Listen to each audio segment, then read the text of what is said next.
আমার হিসাবে মনে হয় যেন আগে যেভাবে চলো না এইভাবে হইলে দেশটা শান্তি হতো। সবাই তো মনে হয় যে আওয়ামী লীগ এটাও করছে এটা করছে, কিন্তু উন্নত রাস্তাঘাট ভালোই করছে। আমার মনে হয় যে জামাত গেলে ভালো। এর লেগা বিএমপিও তো করছে, আওয়ামী লীগও করছে, জামাত করে দেহু। নারীর জন্য এটা হইব না, নারীরা তো যেভাবে চলে এইভাবে কি চলবো, পর্দাটা চলবো না। আর তো মনে হয় যেভাবে যেভাবে চলতেছে, বুকে উন্নয়ন নাই, এটা নাই, এটা কিভাবে চলবে এটা?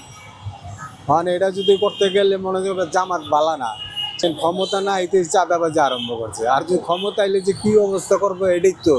নিরাপত্তা ভালো চাই, যেরকম সন্ত্রাস মন্ত্রাস চাঁদাবাজ যে বন্ধ হয় এরকম। নির্বাচন না হইলে ভালো, এত কিছু করতে পারতেছে না, যে আন্দোলন লাগাই দিয়ে রাস্তা বন্ধ করে মনে হয় কিছু হইলে রাস্তা বন্ধ করে এই আমি দাবি মানতে হইব, এটা করতে হইব, এটা করতে হইব। এটা কি হয় নাকি? দেশটাকে আগে ভালো করুক, তারপরে সে নিয়ে। এরা তো দেশ ভালো না চাই, দেশের ক্ষতির ভিত্তি আগে আঙুল দিতে পারছে। আমার হিসাবে মনে হয় যেন আগে যেভাবে চলো না এইভাবে হইলে দেশটা শান্তি হতো। সবাই তো মনে হয় যে আওয়ামী লীগ এটাও করছে এটা করছে, কিন্তু উন্নত রাস্তাঘাট ভালোই করছে। এরা তো মনে হয় যে কি যে আওয়ামী লীগের সব বস্তা মেরা চুরি করে লিয়ে যেতেছে, এটা করতেছে, এটা আছে, দুর্নীতিবাজ আছে, সব সব ইয়ের ভিত্তি আছে। মানে একলা আওয়ামী লীগ বিএনপি এটির কাছে নেই, সবার কাছেই আছে।